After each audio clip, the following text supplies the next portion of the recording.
রাজু রোগাসোগা ছেলে ছিল বলে ওকে নিয়ে সকলে মজা করত।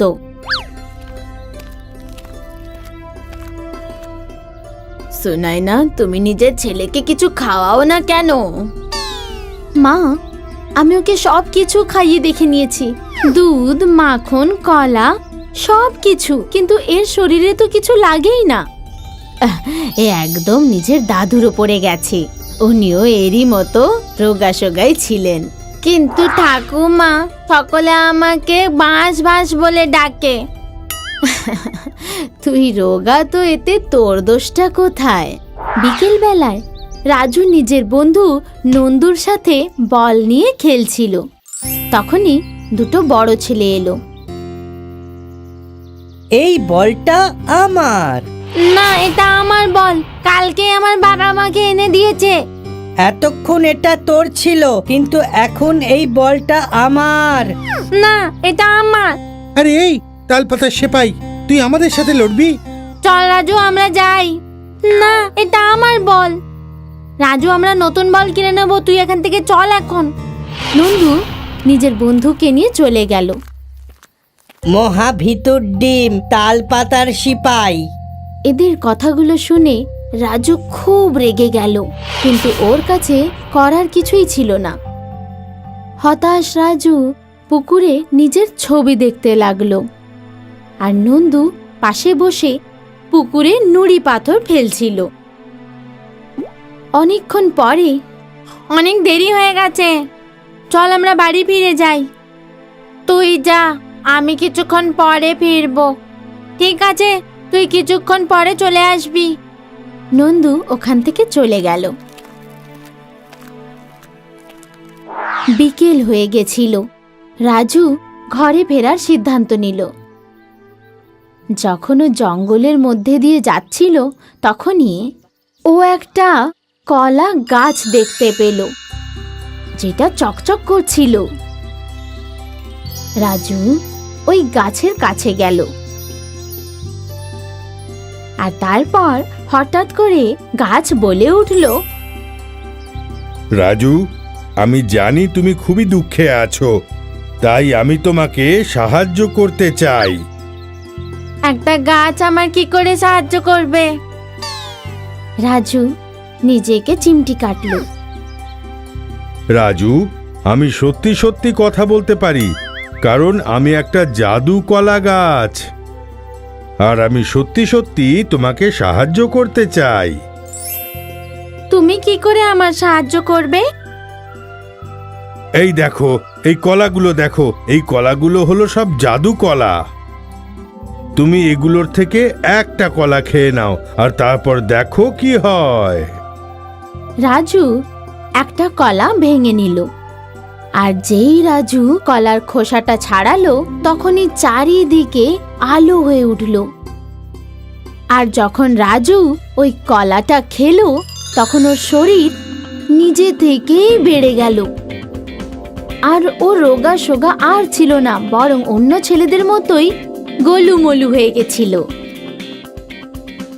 রাজু খুব খুশি হয়ে গেছিল।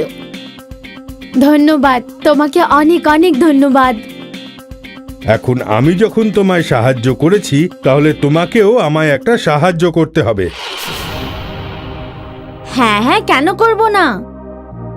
তোমাকে আমার জন্যে ওই পুকুর থেকে জল আনতে হবে। শুধু এই কথা? হ্যাঁ, ব্যাস এইটুকুই। রাজু সঙ্গে সঙ্গেই পুকুরের কাছে গেল, আর ওখানে ও একটা কলসিতে করে জল তুলল। কলসিটা নিয়ে রাজু গাছের কাছে চলে এলো, আর যেই ও গাছে জল ঢাললো, গাছের মধ্যে থাকা আত্মা ওই গাছ থেকে বাইরে বেরিয়ে এলো। তুমি আমাকে মুক্ত করে দিয়েছো, তোমাকে অনেক অনেক ধন্যবাদ। গাছের আত্মা আকাশে চলে গেল, আর গাছ একটা সাধারণ কলা গাছে পরিণত হয়ে গেল। তারপর রাজু বাড়ি ফিরল। ওর মা আর ঠাকুমা বদলে যাওয়া রাজুকে দেখে অবাক হয়ে গেলেন। মা নিজের ছেলেকে জড়িয়ে ধরলেন, আর রাজু মাকে ওই জাদুর কলা গাছের ব্যাপারে বলল। কিন্তু ঠাকুমা আমি বুঝতে পারলাম না যে ওই গাছের আত্মাটা গেল কোথায়। ওই গাছ একটা শাপিত গাছ ছিল, যাকে তুই মুক্ত করে দিয়েছিস, বুঝলি? কিন্তু যাই হোক না কেন, ওই গাছটা আমার শরীরটাই পাল্টে দিয়েছে। এখন কেউ আর আমাকে হুমকি দেবে না। পরের দিন রাজু নিজের বল ফেরত নিতে গেল।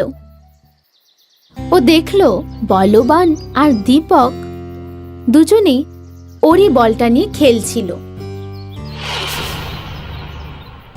রাজু চট করে বলটা ধরে নিল, আর যখন বলবান আর দীপক ওর দিকে তাকালো, ওরা তখন বিশ্বাসই করতে পারছিল না যে ও সেই রাজুই। এইটা কি করে সম্ভব? এ তো পেঁকাটির মতো রোগা ছিল। ছিলাম, কিন্তু এখন আর নেই। এখন আমি তোমাদের চাটনি তৈরি করব। রাজু দুজনের পেছনে ছুটতে শুরু করলো, আর দুজনে রাজুর থেকে ভয় পেয়ে ছুটলো। এভাবেই জাদুর কলা গাছ রাজুর জীবনটাকেই বদলে দিল। কোনো এক সময়ের কথা, জঙ্গলে খরগোশ, শিয়াল আর পান্ডা একসঙ্গে বসেছিল। আমার খুব খিদে পেয়েছে। পেটুক, তোর তো দেখছি সব সময় খিদে পায়। যাও গিয়ে জঙ্গল থেকে কিছু ফল খেয়ে নাও। আমাকে কিছু মিষ্টি বা অন্য কিছু খেতে হবে। তাহলে আলাদা মিষ্টি কোনো ফল জঙ্গলে নেই। আমি বলছিলাম আমার মিষ্টি খেতে ইচ্ছা করছে। কিন্তু দাদা, আমার কাছে তো মিষ্টি নেই। তিনজনই ভাবতে শুরু করলো। আচ্ছা, আমরা মিষ্টি বানালে কেমন হবে? তাহলে দারুণ হবে। কিন্তু আমরা কি বানাবো? পায়েস। পায়েসের নাম করতেই তিনজনেরই জিভে জল চলে এলো। আমি কিন্তু পায়েস খুব ভালো বানাই। তাহলে ওই কথাই রইলো, আমরা পায়েস বানাবো। একটা কাজ করি, আমি বরং বাইরে যাই আর জিনিসপত্র আনি। পান্ডা দাদা, তুমি পায়েসের জন্য চাল নিয়ে এসো। শেয়াল, তুমি দুধ আর আমি চিনি নিয়ে আসি। তিনজন বিভিন্ন দিকে চলে গেল। শেয়াল পৌঁছে গেল দুধওয়ালার বাড়ির বাইরে, আর আড়াল থেকে দেখতে লাগলো। যখন দুধওয়ালা নিজের ঘরে গেল, তখন শেয়াল একটা দুধের হাঁড়ি চুরি করে নেয় আর ওখান থেকে চলে যায়। খরগোশ লাফাতে লাফাতে পৌঁছায় বানিয়ার দোকানে। তখন সেখানে কেউ ছিল না। খুব ভালো, দোকানে কেউ নেই। খরগোশ চিনি দেখতে পেল, আর সুযোগ বুঝেই চিনি চুরি করে পালালো।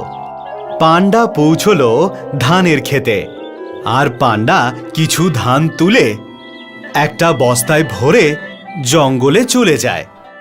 বাঁশঝাড়ের কাছে তিনজনে ফিরে আসে, আর পান্ডা ধান ঝাড়তে থাকে, আর সেখান থেকে চাল বেরিয়ে আসে, আরও অনেকটা চাল জড়ো করে। শেয়াল দুধের হাঁড়িটা ওখানে রাখে, আর খরগোশ চিনি। তিনজনেই ভীষণ খুশি হয়। আর কিসের অপেক্ষা, চলো তাড়াতাড়ি পায়েস বানাই। আমি আগুনের ব্যবস্থা করছি। পান্ডা কিছু ডালপালা আর পাথর নিয়ে আসে, আর সেগুলো দিয়েই উনুন তৈরি করে, আর পাথর ঘষে আগুন জ্বালায়। দারুণ দাদা, এবার আমি পায়েস বানাবো। শেয়াল দুধের হাঁড়িটা আগুনের উপরে রাখে, আর তারপর তার মধ্যে চাল আর চিনি দিয়ে দেয়, আর একটা ডাল দিয়ে সেটা ঘোরাতে থাকে। তিনজনের নজর শুধু পায়েসের উপরেই ছিল। শেয়াল অনেকক্ষণ ধরে পায়েসটা জাল দেয়, আর আস্তে আস্তে পায়েসের গন্ধ ছড়িয়ে পড়ে। তিনজনেই ভীষণ খুশি ছিল, কারণ পায়েসটা হয়ে গিয়েছিল। পায়েস তৈরি হয়ে গেছে, তাহলে অপেক্ষা কিসের? আমার কিন্তু মনে হচ্ছে যে আমাদের গায়ে খুব ময়লা জমে আছে। আচ্ছা, আমরা স্নান করে এসে তারপর পায়েস খাই। ময়লা তো আমার গায়ে আছে। তাহলে চলো নদীতে স্নান করে আসি। তিনজনই নদীর সামনে পৌঁছয়। ওরে বাবা রে, এই জল তো খুব ঠান্ডা। আমি চললাম পুকুরে স্নান করতে।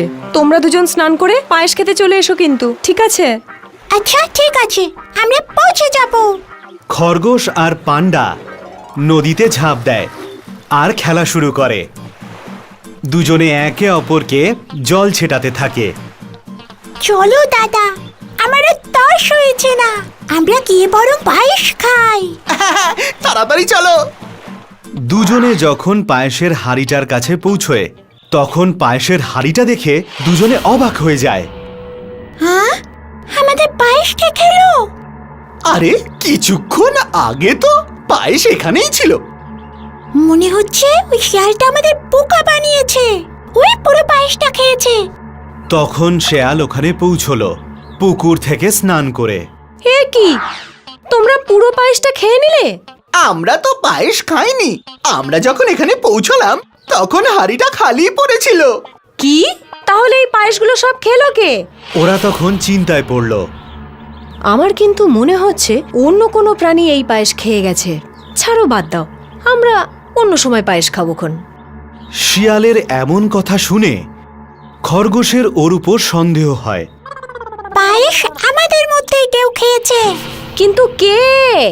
কে খেয়েছে সেটা এই পাত্রটা বলবে। চলো আমার সাথে, চলে সবাই। তিনজনেই এই হাঁড়িটা নিয়ে নদীর ধারে পৌঁছে যায়। আমরা এই হাঁড়িটা দিয়ে কি করব? আমরা এখন এই পাত্রটাকে নদীতে ভাসাবো উল্টো করে, আর এটার উপর বসে বলবো পায়েস আমি খেয়েছি, আরে আমি নদীতে ডুবে যাব। আর যে সত্যি সত্যি পায়েস খেয়েছে সেই নদীতে ডুবে যাবে, বুঝেছো? হ্যাঁ ঠিক আছে। তাহলে তাহলে সবার আগে কে যাবে? খরগোশ নদীতে হাঁড়িটা উল্টো করে ফেলে আর তার উপর চড়ে বসে। যদি আমি পায়েস খেয়ে থাকি তাহলে আমি নদীতে ডুবে যাব। খরগোশ নদীতে ডুবে যায়নি। তারপরেও বলল, শিয়াল, এবার তোমার পালা। শেয়াল ভীষণ ভয় পেয়েছিল, তবুও ও হাঁড়িটার কাছে যায় আর ভয়ে কাঁপতে থাকে। যদি আমি পায়েস খেয়ে থাকি। আমি আগেই জানতাম তুমি মিথ্যে কথা বলছিলে। মিথ্যে কথা বলার জন্য তোমার পা কাঁপতে লাগলো আর তুমি পড়ে গেলে। তুমি যেটা করবে সেটা আমরা ভাবতে পারিনি। আমায় ক্ষমা করে দাও, আমি ভাবলাম যে তোমরা দুজন কোনোদিনও জানতে পারবে না, আর আমি পুরো পায়েসটা একাই খেয়ে ফেলবো। ক্ষমা করে দাও আমায়, আর কখনো এরকম হবে না। শেয়ালি যে চুরি করেছিল সেটা ধরা পড়ে গেল। সেই জন্যেই কথায় বলে, মিথ্যে বেশি দিন লুকিয়ে থাকে না। আর আমাদেরও কখনো মিথ্যে বলা উচিত নয়, আর বন্ধুদেরকে কখনো ঠকানো উচিত নয়।